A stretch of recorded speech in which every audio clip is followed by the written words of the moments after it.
కాబట్టి దీన్ని దృష్టిలో పెట్టుకొని అధికారులు మహబూబాబాద్ జిల్లాలో కురుస్తున్న భారీ వర్షాలకు కొత్తగూడ మండలం జలమయమైంది.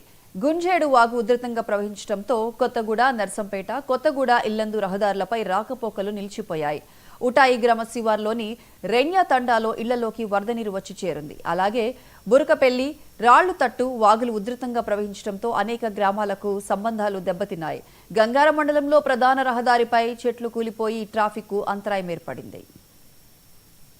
నిన్న రాత్రి నుండి కురుస్తున్న భారీ వర్షాలకి గుంజేడు వాగు మరియు రాళ్ళతెట్టె వాగు, బుర్కపల్లి వాగులు, మిగతా చిన్న చిన్న వాగులు ఉధృతంగా ప్రవహిస్తున్నాయి.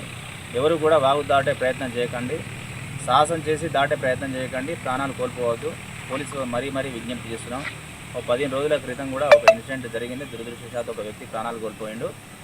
కాబట్టి వాగులు దాటకండి, వాగులు దాటిన తర్వాతనే దాటే ప్రయత్నం చేయండి దయచేసి. Thank you.